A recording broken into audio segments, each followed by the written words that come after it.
Fires of Magic. Oh my god, is this saga still going on? Part 6! 28 days until the portal closes. Twilight sat with her hands pressed against the window, her violet gaze fixed on the land far below her in the current position. She was on board something called a jet, a high-speed aerial vessel. Both Jarvis and Pierre warned the girl it would be faster than a hot air balloon by an incomparable margin. Twilight couldn't get behind her amazement and the superior technology Earth continued to show her. Brushing a strand of her locks behind her ear, Twilight peeked down to the hazards in her arms. Was he spot, pausing at the sight of the sleeping and drooling lover. Even at a high altitude, Pierre displayed his ability to sleep comfortably in the most unusual position.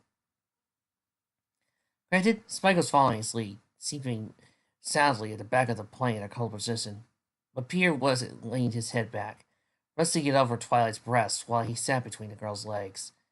This actually wasn't unusual, considering that her boyfriend had slept in far more circuit distance before, the ceiling incident with Pinkie Pie maintained at distinct honor. However, what made this unique was Pierre's obliviousness. The young man was drooling like a baby on an arm. While it was disgusting, Twilight found the sight adorable and only tightened their embrace. Pierre was defenseless, unable to stop anything his lover had planned. "Jarvis?" Twilight whispered, keeping her eyes centered on Pierre as he murmured his sleep. Pierre in her lap buzzed, screen lighting up. "Yes, Miss Twilight." Her smile waned.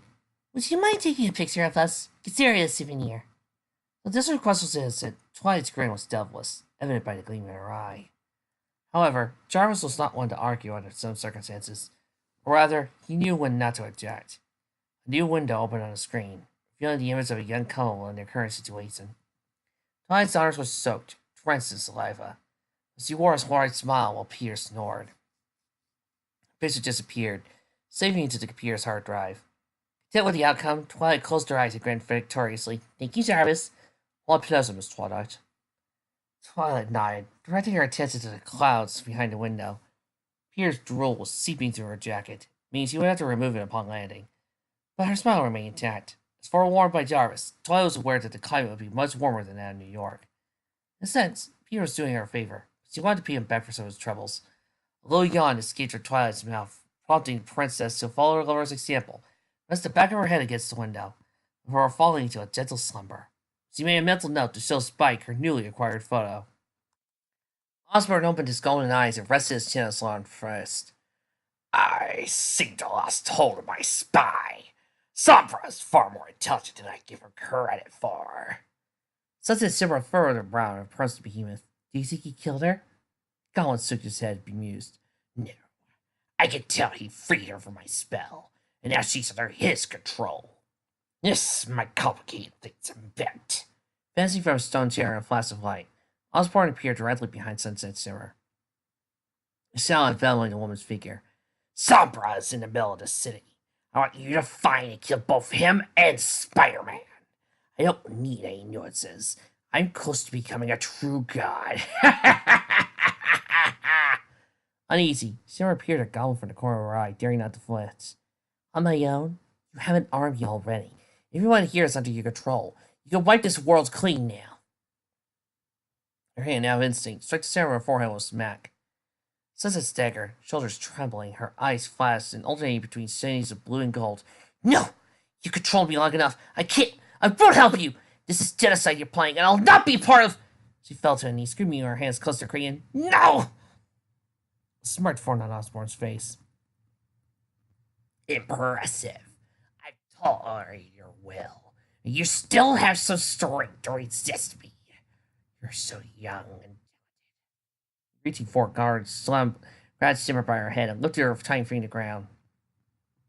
"It seems you're going to become a complication too. I'll have to go forth in my plans without you." Osborne tightened his grip, grinding as Sunset clawed at his arms desperately to break free. "It would be so easy to kill you right now, but I want to give the heroes a mere taste of what's to come. I was stupid. I should never listen to you." Sunset exclaimed, aiming her glowing hand directly in front of Osborne's face.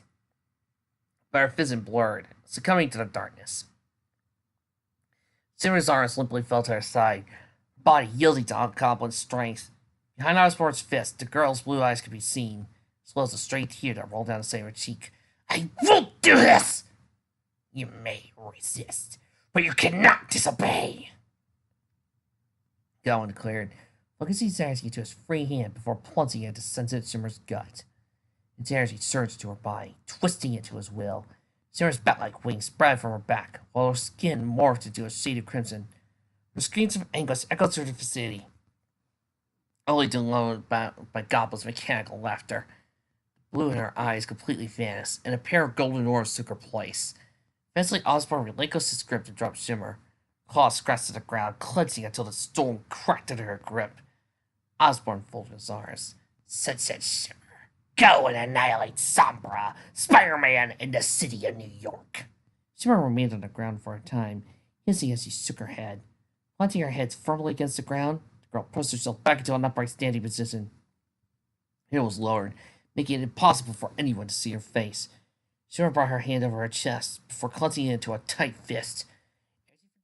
Challenged into her hand, emitting a bright light potent enough to blind most individuals. The entire room shook, quakes coursing through the walls of the surrounding stone. Osborne's posture remained firm, despite Shimmer's display of power. Sunset's wings fully extended before she raised her head, slamming her fists into nothing particular. Reminiscent to the image of the glass shattering, cracks coursed through the air and spread across the vicinity. Walls disintegrated, and voids opened through it, revealing the cosmos. The rift repaired itself, but tremors rushed out, scattering the last of what used to be the throne room. Sunset's eyes were blank, but the girl wore a wicked smile. All hints of humanity seemed to have been disappeared. Snapping his fingers, Goblin caused his forces to disappear in several flashes of light. They gave Shimmer an affirming nod. I'm giving you a small portion of my power. It should be more than enough to carry out your task. Even if you fail, by the time I return, I will erase you and everything in this existence. Now do as your god commands. Why not just erase Spider-Man and Twilight now? Just boom, kill him, dead. I can help you. It'll be fun. Let's go, boom. Look, all I want to do is give them time to come up with a plan or a strategy to defeat me and hope that they run on the honor system. Is that a problem here? Panting, Sunset 9. Yes, Master. Goblin disappeared in response, and Shimmer mimicked his actions, both individuals going to different locations. Peter stretched his arms high over his head while letting out a little yawn. The private resort was quite spacious, allowing Spike to move around comfortably without the need to tread carefully. Well, how about that, guys? The sun, the sea, the surf. I don't think I've ever felt this comfortable. Wow, almost makes me completely forgot what type of danger is that. As a matter of fact, I think I'm going to have a nice, careful sleep. Go after Goblin! Why do I always have that dream? Twilight stood out over the deck, leaning against the railing. The sky was clear with no clouds to block the sun's rays, but it only added to the ability of the sandy terrain and ocean wires. Peter, joining his lover's side, placed a hand over her shoulder. Twilight leaned into his touch, resting her head against his chest. He stood in a comfortable silence, pausing to savor the deep kiss must have spiced his dismay. And mine too! Twilight shifted her attention back to the ocean, particularly the sun's reflection on the surface. It's beautiful, Peter. The young man grinned, cupping Twilight's chin with his free hand. Warm hazel eyes stared deeply into the glossy, fiery irises before Peter leaned in toward the kiss, where only it is for Twilight. The kiss was lightly delivered, through care and love, as the tongue explored the sanctity of her mouth, earning a blissful moan from Jane's Twilight, yada yada. They kissed! Alright, they kissed deeply and it looked good! It was good! It was probably one of the greatest kisses ever imagined! Yada yada! There were only 3 kisses, blah. This one left them all behind! We get it! Move on! Peter planted his lips over Twilight's crown before making his way backside. Not as beautiful as you, he declared, unknowingly causing his lover's cheeks to bloom. Peter knelt down beside his staircase, pausing once Twilight made her way back to inside and took a seat over the edge of the bed near his position. Smirk formed on the young man's face. Before we go to the beach, there's something I want you to do for me, Twilight. Go after Goblin. Huh? What is it? Go after Goblin! Peter's grin darkened. I'm like sleeping when I want to be. I saw you take a picture of me with Jarvis. Peter's eyes confused and pale and her eyes shot open. She attempted to hide her guilt with a forced smile. Needless to say, it failed, prompting Peter to triumphantly tap her forehead with his closed fist. You're lucky I don't have a camera. Even if I did, I wouldn't go through with it. I'm not that evil. He raised her finger and pressed it against the tip of Twilight's nose. His aspiration evident. You're still not off the hook. Twilight giggled. What do you want me to do? You know, this has just been such a relaxing time. I've even brought over my little brother to talk to him. Hey, RPG lover. Zoltan. Dearest brother, friend of friends. You know, Goblin's right now endangering the entire planet. The Avengers are hard at work. What do you think Spider-Man should be doing right now? Trying to stop him? What do you think Twilight should be doing? Trying to stop him? Do you know what they are doing right now? Having dinner? No. They're at a beach. Oh. Are you so mad right now that every single ounce of rage has left you and right now you are filled with a quiet temptation to boil over and kill every single thing that moves? Well, mainly the nearest person.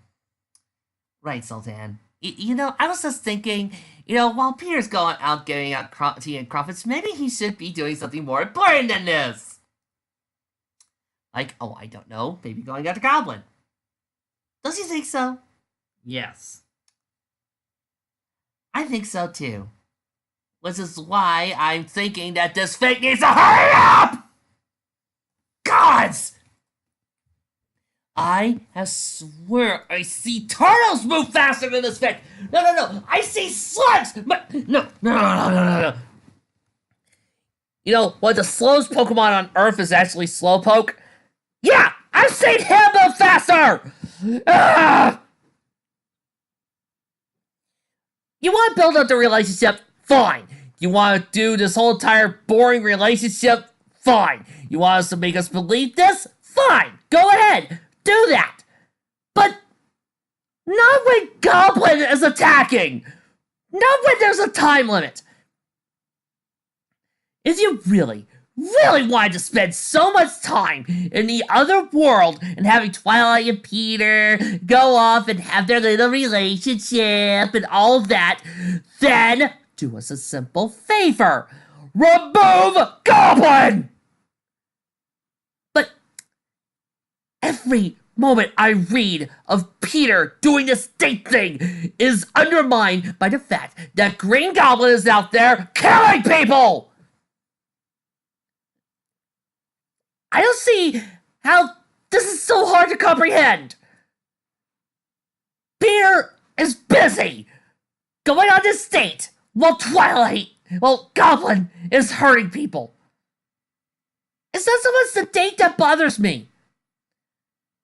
Okay, actually, part of it is because I would prefer it if he was with Applejack, because Applejack and Peter Parker, way more interesting than Twilight and Peter. But it's the fact that you put Goblin into the story and had him kill people. If you made him not the visible threat, yes. If you made references that Twilight was searching while she was doing this, fine. The only reason why I wasn't this pissed off at the whole Aunt May bit was very simple. Because one, that actually was an interesting character bit. Two, I felt like that was a small divergence, because you already established that Peter and Twilight needed to recharge. Okay, I'm fine with that. But now we've had them plenty of time to rest, we've given Twilight plenty of time to recharge, now it's time to get back to the plot! But this is a beach episode, isn't it?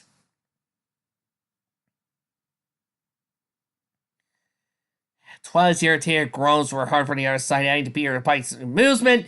Doorknob turned, but no progress. This was humiliating. Twilight moaned angrily, knowing that she was the victim of karmic exchange. She only wished the repercussions hadn't come so swiftly. Yet there was a one-time occurrence shared by her little brother figure in the love of her life. Some news of this incident.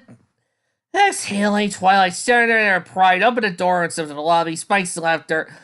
Twilight's face was red as a tomato, matching the color of the spandex wrapped tightly around her body. The girl was silenced in her awkward march. Pierre's smile did nothing to lighten her embarrassment. Despite wearing her boyfriend's Spider-Man costume, Twilight felt naked as the tights matched her body's movements with little to no restraint. I see nothing embarrassing about Twilight being in Spider-Man's outfit. Not for a long final legs, so he could wear the mask as well, but at the very least it would have hid her flesh figures.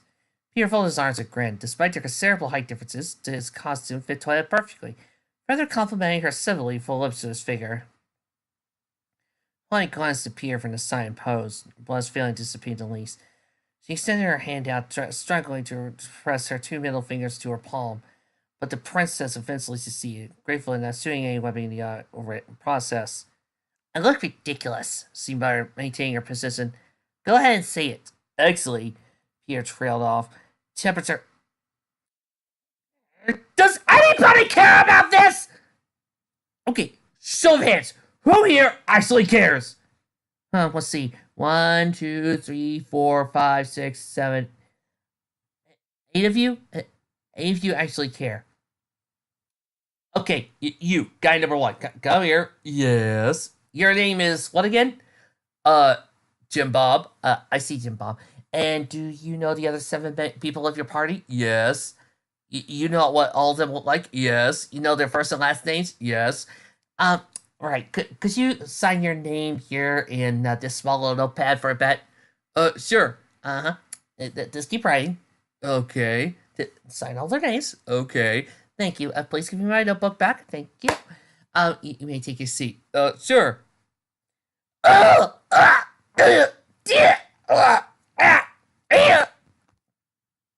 Hey, those are only 7 heart attacks.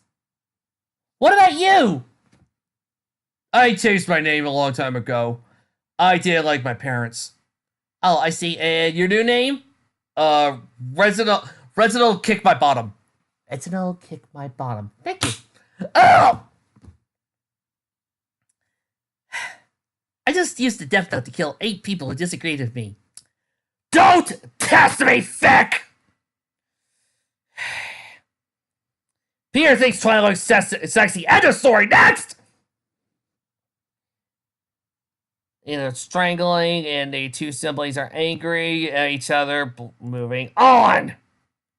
And we transfers back to Equestria with Trixie learning more backstory of Peter Parker interacting. Some of you may think that you're missing a lot when I skip these scenes. You're not! You really are not! You are not missing a damn thing! You are missing nothing here! Because nothing is being repeated that hasn't already been said by 1,000 people! You wanna know what has been said multiple times? Peter is God. Peter is too pure for the sinful earth, and Peter Parker is everything! To the point where I'm surprised that the ponies can put on their own shoes without Parker's help! My God, this is about as annoying as the last 500 times I have sat back and had to listen to somebody tell me how awesome Batman is! Dr. Strange appeared in a flash of light before Twilight Sparkle's room. While seeing Peter Parker and Spike were off on their trip to the Bahamas, Princess Luna volunteered to stay behind and learn human etiquette on her own. She had stayed in her room for nearly 2 days now. Stephen couldn't help but ponder if the talking pony was at least hungry. He knocked on the door, waiting patiently for a response. The questioning female seemed rather impulsive. The last thing Dr. Strange wanted was another hole in his wall. He knocked the door again, humming the lack of response.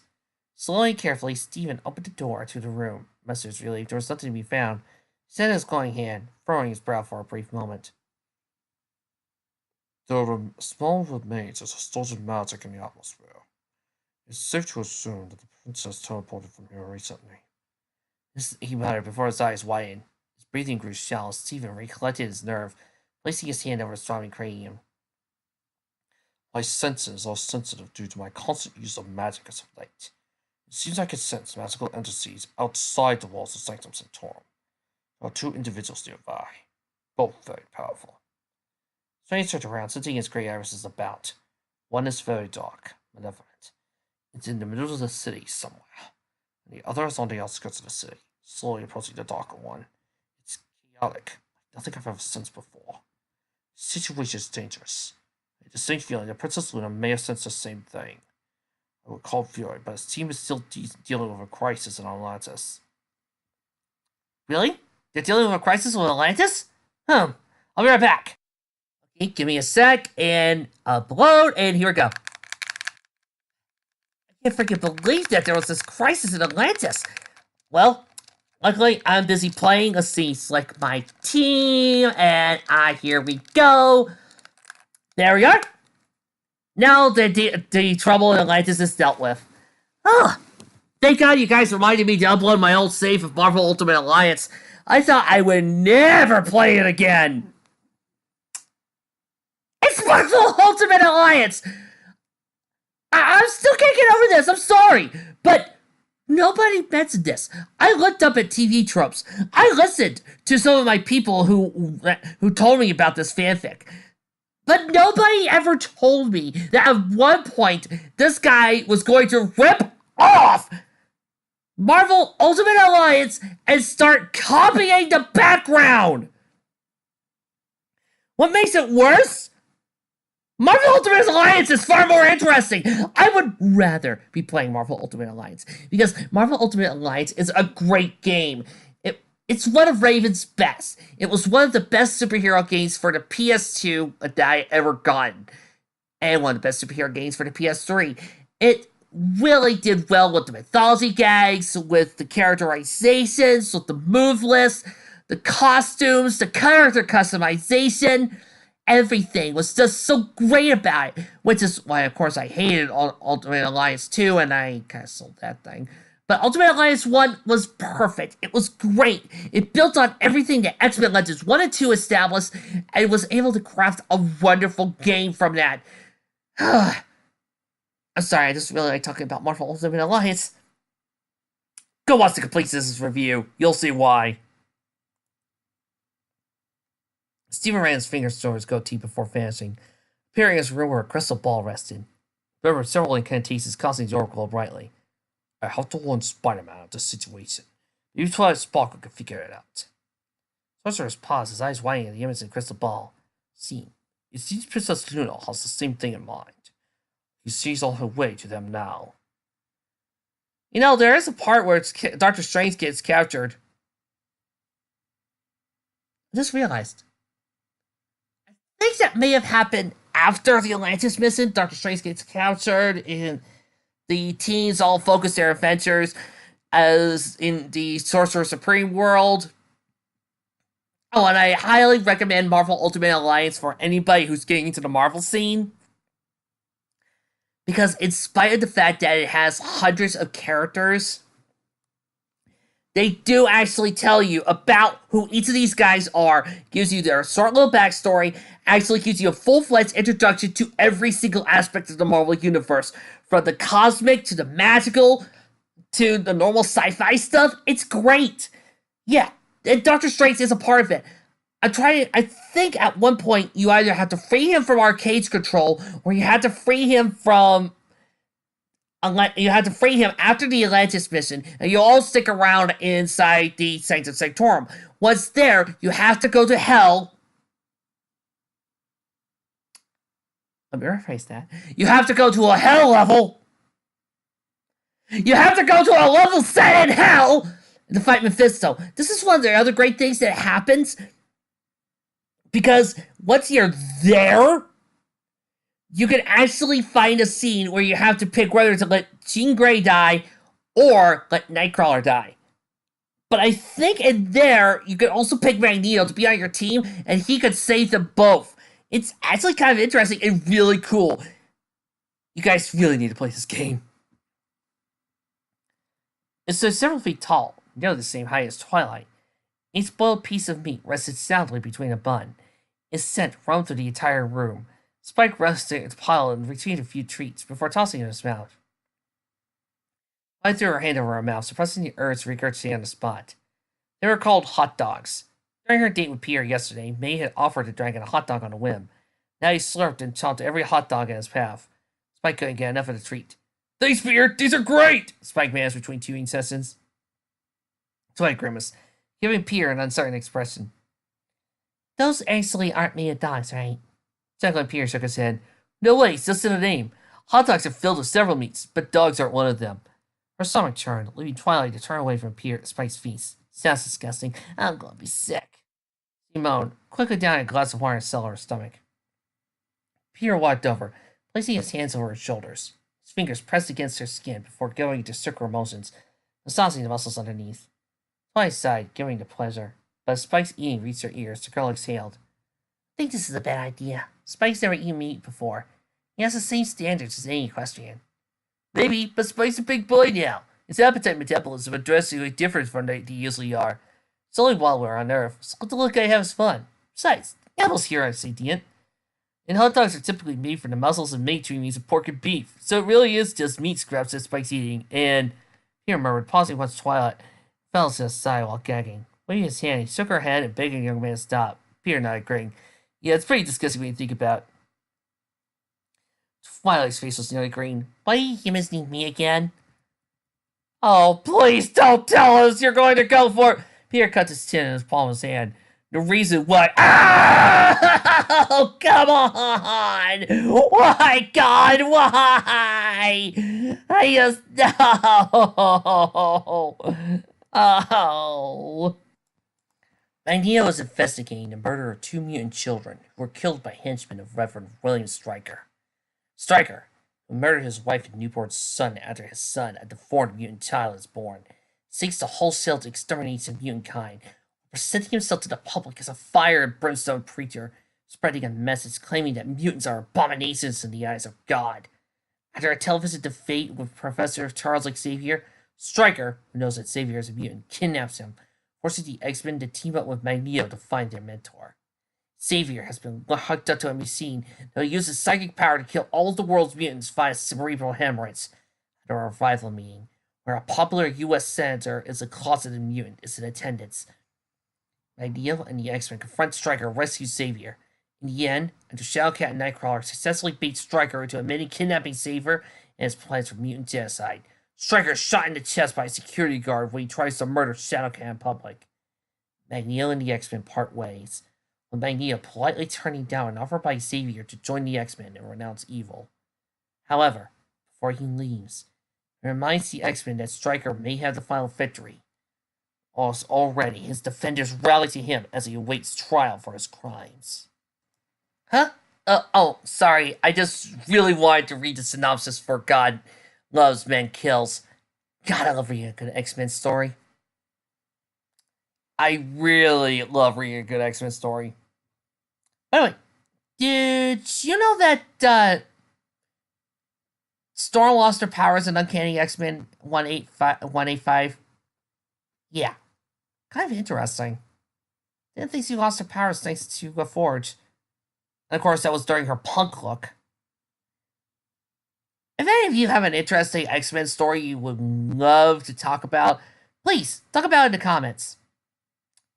As a matter of fact, if you have an interesting Spider-Man story you'd like to talk about, do it in the comments. As a matter of fact, if you got any type of story for the comics franchise, please tell me now! I'm begging you here! Before anyone can react, a woman dove in from the light, seemingly materializing in front of Twilight's chest. She landed several feet from the young woman, but inches from Pierre. Her skin was fair, concealed underneath a silky blue dress. Her wings were angelic. Despite the dark shade of feathers, the woman got to her feet, keeping her royal blue eyes fixed on Pierre. Twilight stared at each other, her mouth agape. She shook her head, finding a way to smile. Princess Luna! Princess Luna? Spike blurted out, causing eating abruptly. Luna? Okay! Pierre followed, tilting his head to the side, as he analyzed the woman's body further. Despite him standing upright, Pierre only reached Luna's chin. The height difference apparent. While her hair was not her aura-like mane, its shine was unparalleled. Clearly, even during the brightest of days, darkest of nights, Luna frowned, as if uncertain of what to make of Pierre's silence. However, the young man nodded, placed his hand over Luna's bare shoulder, giving her a genuine smile. I had to say, you look great as a human. You look natural. Even with your wings. This look suits you well, Luna. His eyes wandered, glancing away from the large bags on the woman's chest.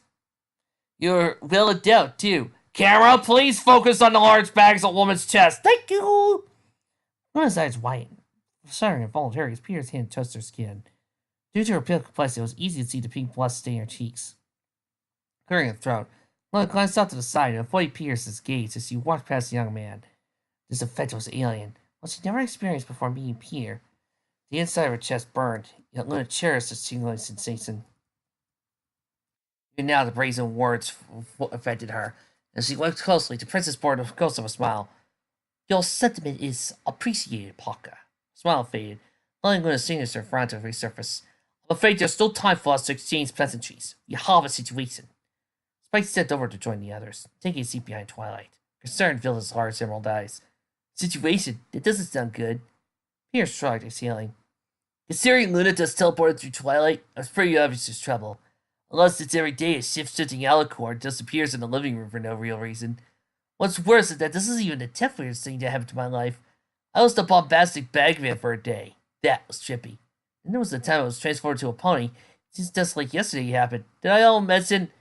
Behind Christine glares of proud princesses, Peter folded his eyes. Fine, I'll keep quiet. You have to tell me how you found this, Luna. We're a few thousand miles from New York right about now. And I can't begin to tell you how pissed off I am at that. Luna extended her hand, allowing a small magical orb to form over her palm. Simple. I shelled a talking spell with Twilight Sparkle before your departure. In an emergency, it's always best to carry a contingency plan. Sure you understand, Parker. Closing his eyes, Peter sighed. Magic's so convenient sometimes. Luna placed her hands on her hips before shooting a stern glare in the direction of her knight. Stop it, Peter. This is serious. Peter obliged, raising his hands in form of surrender, before shifting his gaze to Luna's. Once Spike gave the princess his full attention as well, Twilight tilted her head to the side. What seems to be a problem? Is it Norman Osborn? No, Twilight. It's Discord. He regained his powers and is attacking you. James. No, Twilight, it's Lord T-Rex. He has decided to gain the power of the Infinity Gauntlet and is right now wiping the cosmos with his fingers. James. No, it's Rob Space Knight! He's here to save the day! Princess Luna shook her head, not exactly. It is Sunset Simmer. During my meditation, I was able to sense her magic signature. It's much like your own Twilight Sparkle. However, I also sense the pulse of Discord's chaotic signature within Sunset Simmer. Those powers were wild and unrestrained. I'm uncertain how, but I do know that she is approaching the city near our hideout. Even a fraction of Discord's power in one position can cause untold levels of destruction. Sunset Simmer, the girl who stole Twilight's crown? How did she get some of Discord's power? Peter questioned, scratching the back of his head. Besides what I was like, hang on. If you could sense Simmer, can you also feel Osborn? Unfortunately, no. The source of the location is heavily shielded. Otherwise, I could find Discord or Norman Osborn. Yeah, we probably should have gone in on that and tried to figure out a way. Yeah, I'm a little bit miffed by this because they're not even trying! Princess gritted her teeth. Frustration matched the young man's. As I pointed this out, it's okay to have your villains hidden within an impenetrable base. That's okay, but there has to be a reason for it. And a lot of the other Sentai, there are reasons why they can't find the base. It is really hidden, and they can't get to it. It's under disguise, or they are smart enough to keep it well hidden. On Voltron, the real reason wasn't some lame-ass, we're not going to attack Galra because those slaves don't deserve our help. Oh, I'm sorry. Because Voltron is a defender, not an attacker. It was because the planet's defense systems would have killed them. There's no excuse here! Why aren't they trying?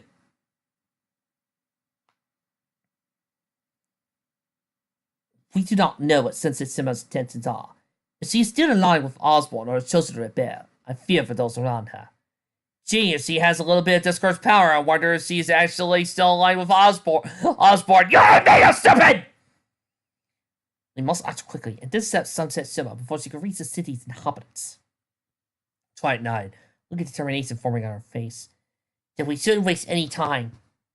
Oh no! Why start now? And Simmer's on her own. This might be a chance to save her.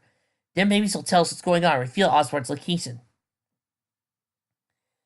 Pierre, Spike races call, blocking Twilight's path to the bedroom. Wait, Twilight, do you remember what Dr. Strange said? You can't use the power to deal with some harmony by yourself again. If you do, you'll... I just figured it out, but... In Equestria Girls, the reason why Celestia didn't send Twilight there was because she was afraid of what was going to happen if so many of the duplicates met each other. Understandable. Might create a distortion within the field. Might create a bend in reality. I know one fanfare. I know one story that actually posited the theory that if one alternate universe version of a person met his alternate universe self, it would cause the end of both universes. It would cause the end of the universe. Yes, that happened in Journal 3. But I can understand that maybe alternate dimensions work differently in Equestria, that type of thing. Luna's mouth hung open before closing. You were able to use that power on your own? It took eons for my sisters to succeed in an act. Succeed nothing, she banished you! That sounded more like a failure if you ask me. You're all truly special, Twilight Sparkle. And you've only begun to unlock your potential. She stepped away, folding her slender arms over her ample breasts. That was important in descriptions, thank you! Not trouble yourself, Twilight. Such Simmer's mind has been plagued. I could use my own magic to free her from Oswald's control. Luna shared a glance. But you want to know something? I have yet to hear that type of excuse for why we can't bring in the other main six. Yeah, interesting about that. We have yet to hear any excuse, any reason why we can't bring in over the others. However, our priority should be subduction. There is no question that we may have to use force. My sister has forewarned me of a former student's aggressive nature. Judging from the levels of power it sensed, we will be in for the fight of our lives. Fear glanced away, maintaining a silence. In a few moments, he faced Luna with a vigorous smirk. It's a good thing I finished my experiment. Several minutes passed as Twilight and Pierre put on their heroic attire. The moment they were fully dressed, Spider-Man and Twilight climbed to the back of Spike's back before Luna teleported them to destination. Everyone appeared high over the sea in a flash. Fortunately, in the clouds, no one could see them. Twilight pressed her body firmly against Pierre's back, wrapping her arms around his neck, strangling him. Spider-Man patted Spike over the head, leaning over to the side. Spike, hang high. Don't come down until you give you a signal. Spider-Man placed his hand over Twilight's arms, gripping them before leaping off the dragon and going into the free fall. Luna followed with her wings stretched out, allowing the wind to aid in her flight. Once the abilities were in range, Spider-Man extended his free hand and shot a strand of webbing to the nearest wall. Momentum carried the pair into a swing.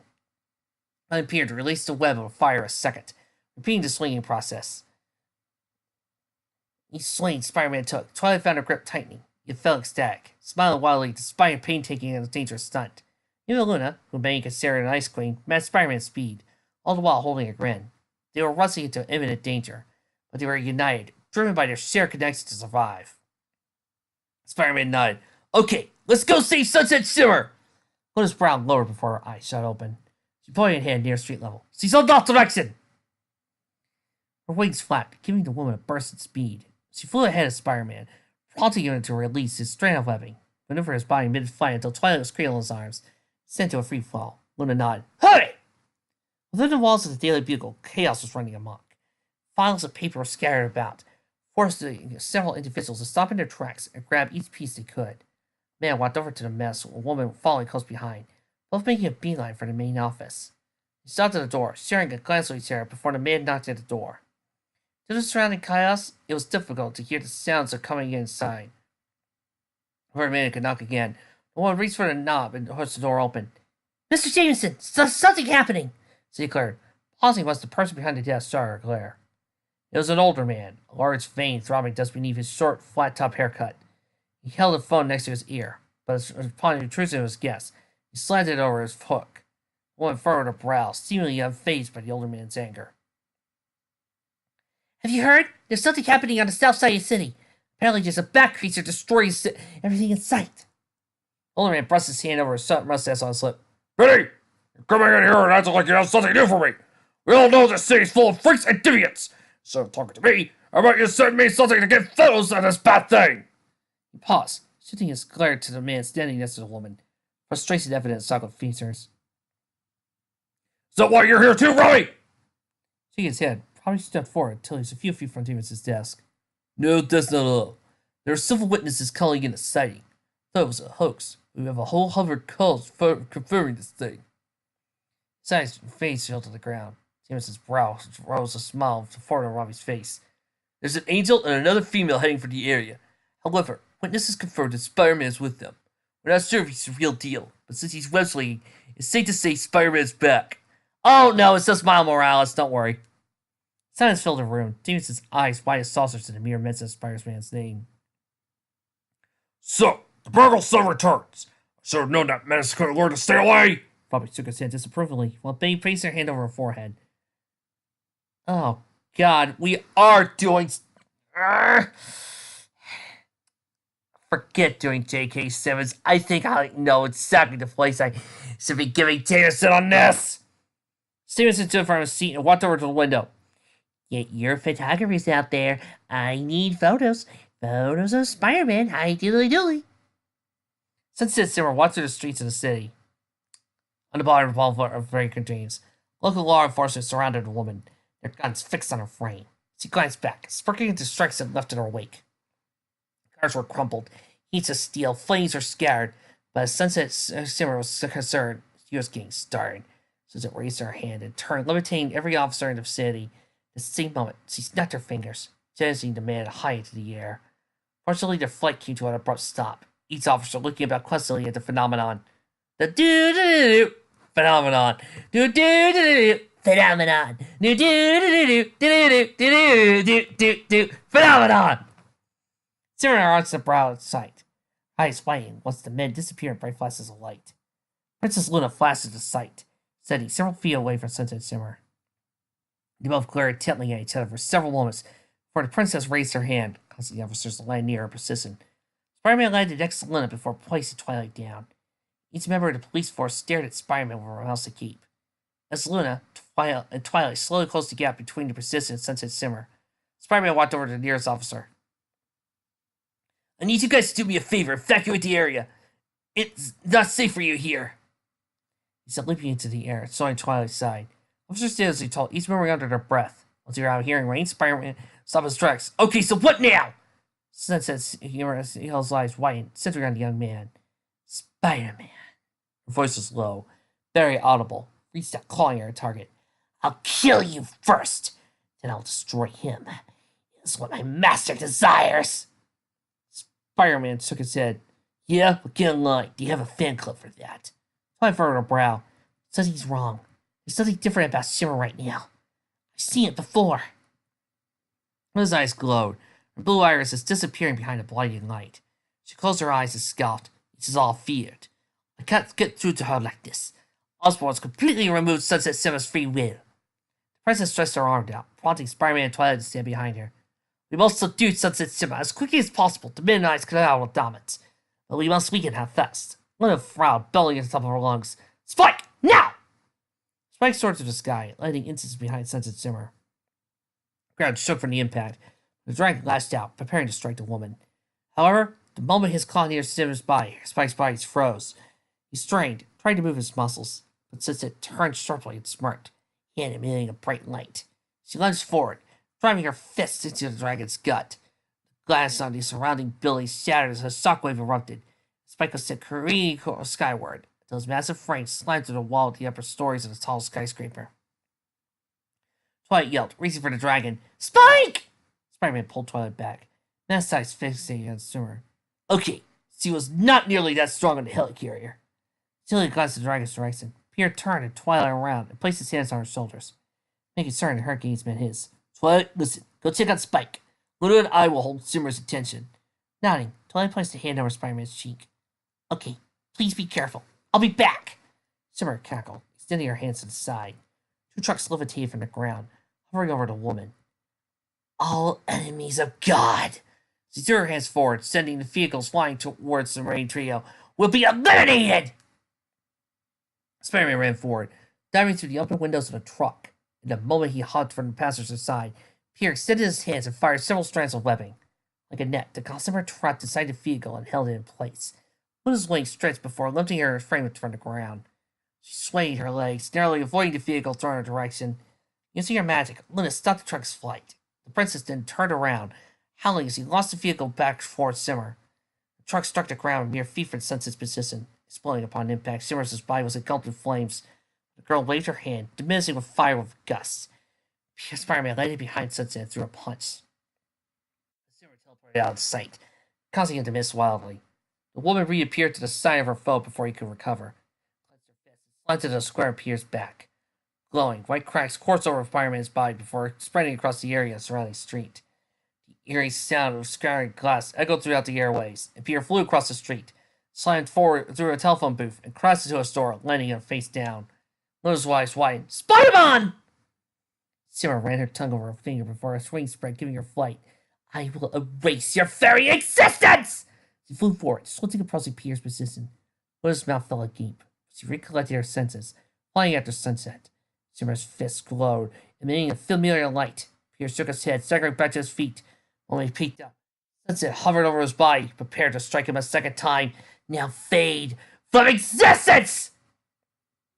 And then Sunset Simmer's hand collided with Pierre. Pierre stumbled back, leaned down on his body.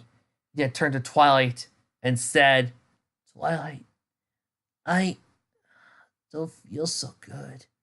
He then began to turn into a bunch of dry, burned leaves. Boom! Boom! Oh, I can't believe he did that! Oh, you suck! Oh, what? I spoiled Infinity War? It's not like almost everybody and their dog have seen the rest of the movie by now. Okay, which one of you guys haven't seen one of the greatest Marvel movies ever made? 1, 2, 3, 4, 5, 6, 7, 8, 9, 10. 20 of you people listening? Okay, everybody line up and please write your name in this notebook.